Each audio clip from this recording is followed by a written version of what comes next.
नको बोलू अशी चढून नको बोलू अशी चढून देवा आपल्या वडिलाचा मान देवा आपल्या वडिलाचा मान नको बोलू अशी चढून नको बोलू अशी चढून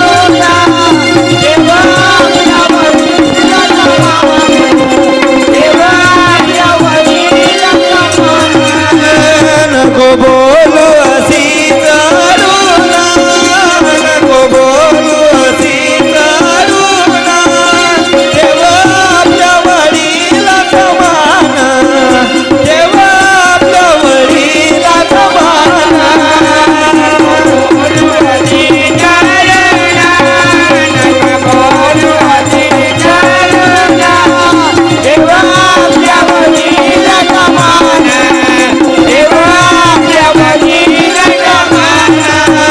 जन्म घेऊन जाशील माया जन्म घेऊन जाशील माया नाही राहणार कुणाची माया नाही राहणार कुणाची माया घेऊन जाशील माया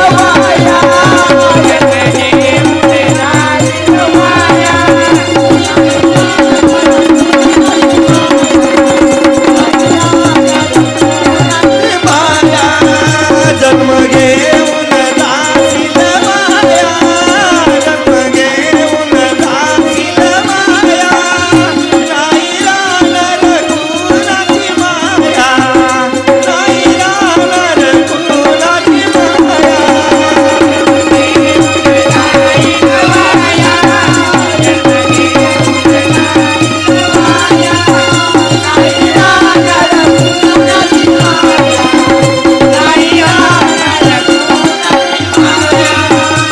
आई वडिलाचा घ्यावे ऐकून आई वडिलाचा घ्यावे ऐकून सांगतो तुला हात जोडून सांगतो तुला हात जोडून आई वडिलाचा घ्यावे ऐकून आई वडिलाचा घ्यावे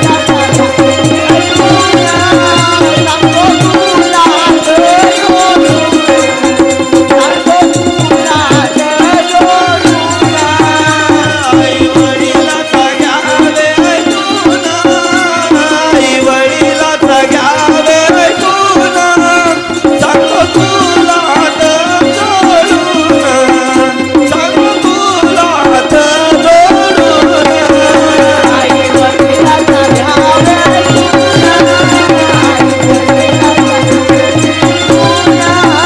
सांगतो तुला हात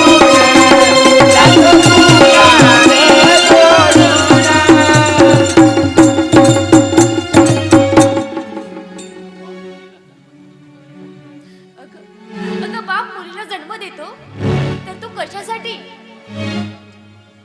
आणि लहानचं मोठं करतो ते कशासाठी का?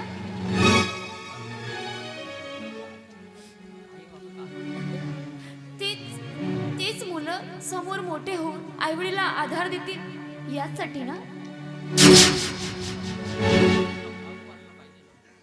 मग मला सांग मीनाक्षी ते कर्तव्य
बाबा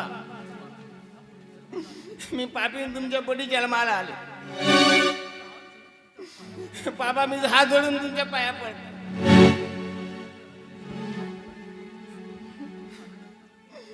माझं लग्न रमेशसोबत लावून द्या. तुमची मुलगी तुमच्या डोळ्याला कधी दिसणार नाही.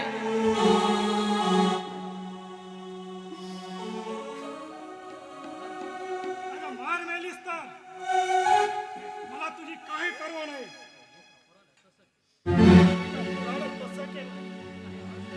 आणि आज तू सुद्धा त्या नालायक माणसाच्या प्रेमात पडून तू मला मान खालत खात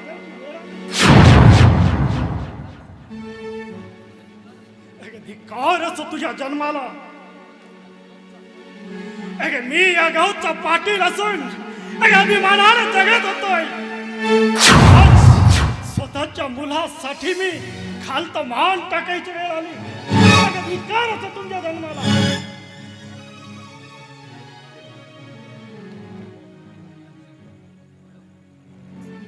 अगं मीनाक्षी, अगं अगं अजूनही काही वेळ गेलेली नाही बाळा. हे बघ माझं एक.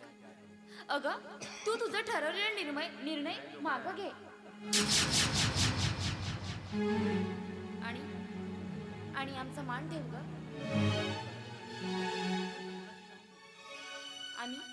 आम्ही तुझं लग्न कुणाशी तरी चांगल्या व्यक्तीशी लावून देऊ.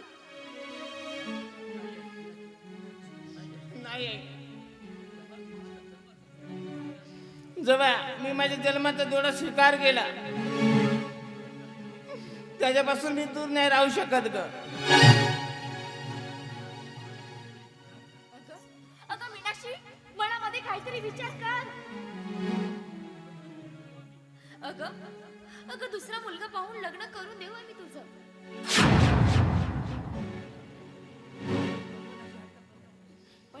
पण बाळा, अगं असं वाटतं करू नकोस.